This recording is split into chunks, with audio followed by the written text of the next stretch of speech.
As a బైకర్గా నేనైతే మాత్రం సోలోగా ఇండియాలో ఆల్మోస్ట్ 19 స్టేట్స్కి అయితే రైడ్ అయితే కంప్లీట్ చేసినాను. అండ్ అంతేకాకుండా రీసెంట్గా నేపాల్ కూడా వెళ్ళొచ్చాను.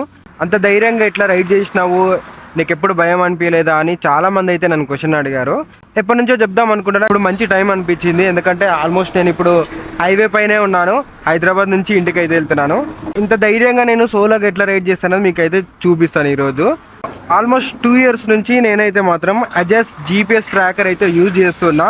ఈ GPS ట్రాకర్ అనేది ఎవరైతే లాంగ్ రైడ్స్ తిరుగుతారో, ఎవరైతే సోలోగా రైడ్స్ చేస్తారో వాళ్ళకైతే మస్ట్ అండ్ షుడ్ అనమాట. పక్క అయితే ఉండాలి, మన బైక్లో అయితే ఇన్స్టాల్ అయి ఉండాలి. మన ఫ్యామిలీ వాళ్ళు మన కోసం ఎదురు చూస్తుంటారు, ఎక్కడ తిరుగుతున్నారు ఏందనేది ఉంటుంది కదా. అండ్ ఎప్పుడైనా మన బైక్ థెఫ్ట్ అయినా కూడా ఈ GPS అయితే చాలా యూస్ఫుల్ అయితే అవుతుంది. ఈ రోజు అయితే నేను హైదరాబాద్ నుంచి ఎగ్జాక్ట్లీగా ఇప్పటి వరకు అయితే మాత్రం 73 kilometers అయితే రైడ్ చేశాను. ఇక్కడ చూసుకోవచ్చు మీరు. ఈ 73 kilometers కవర్ చేయడానికి నాకు పట్టిన టైము 2 hours 1 minute అయితే పట్టింది. హైదరాబాద్లో ఫుల్ ట్రాఫిక్ ఉంటుంది కాబట్టి కొంచెం స్లోగా వచ్చాను. మ్యాప్లో అయితే మీరు క్లియర్గా అయితే అబ్జర్వ్ చేయొచ్చు. బైక్ అయితే ఎగ్జాక్ట్లీ ఇక్కడ అయితే ఉంది, చూస్తున్నారు కదా. క్లియర్గా అయితే మనకు ఎక్కడ వెళ్తున్నాం ఏందనేది క్లియర్గా అయితే చూపిస్తుంది.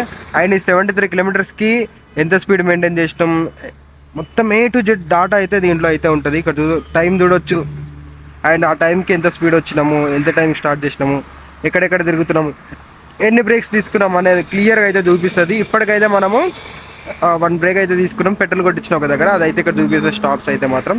ఆల్మోస్ట్ ఒక 3 months డాటా అయితే ఇందులో అయితే సేవ్ అవుతుంది అనమాట. సో మనం ఎప్పుడు కావాలంటే అప్పుడు అయితే చెక్ చేసుకోవచ్చు. సో దీని యాప్ ఉంటుంది. యాప్ అనేది మన ఫ్యామిలీ వాళ్ళ దాంట్లో ఇన్స్టాల్ చేస్తే మనం ఎక్కడ తిరుగుతున్నాం, ఏ స్టేట్లో రైడ్ చేస్తున్నాము అంతా వాళ్ళకైతే తెలుస్తుంది అనమాట. సో నేను లదాఖ్ వెళ్ళినప్పుడు అయితే మాత్రం మా ఫ్యామిలీ వాళ్ళ మొబైల్లో, మా తమ్ముడు మొబైల్ అయితే నేను యాప్ ఇన్స్టాల్ చేసి వెళ్ళినాను అనమాట. క్లియర్గా ఎప్పటికప్పుడు మానిటర్ అయితే చేస్తుంటారు అనమాట. సో ఏమైనా ఎమర్జెన్సీలు ఏమైనా అయినా వాళ్ళకి తెలుస్తుంది, ఏంది అన్ని క్లియర్గా అయితే తెలుస్తుంది అనమాట. సపోజ్ నేను ఒక్కటే ప్లేస్లో ఒక 2-3 hours ఆపాను అనుకో, ఎందుకు ఆగినామని కాల్ చేస్తారనమాట. మన ఫ్యామిలీ వాళ్ళు అయితే మనని అయితే అబ్జర్వ్ చేస్తుంటారు. సో ఇక్కడ ఒక ఆప్షన్ కనిపిస్తుంది కదా, స్వైప్ టు లాక్ అని. ఇట్లా చేస్తే బైక్ అయితే ఆ ప్లేస్ నుంచి అయితే అస్సలు మూవ్ కాదనమాట. సో ఇది కూడా చాలా మంచి ఫీచర్. ఎవరైనా దొంగతనం చేసినప్పుడు కూడా చాలా యూస్ఫుల్ అయితే అవుతుంది GPS అయితే మాత్రం. ప్రజెంట్ అయితే నేను యూజ్ చేసేది అజాస్ GPS ట్రాకర్ అనమాట. ఎగ్జాక్ట్గా నేను వాడే ప్రోడక్ట్ కావాలంటే అజాస్ అని కామెంట్ చేయండి, డైరెక్ట్గా లింక్ అయితే మీకు DM అయితే చేస్తాను. చాలా యూస్ఫుల్ అవుతుంది. సో ఇలాంటి మోర్ ఇన్ఫర్మేటివ్ వీడియోస్ కోసం మన ఛానల్ సబ్స్క్రైబ్ చేసి ఇన్స్టాగ్రామ్లో ఫాలో చేయండి.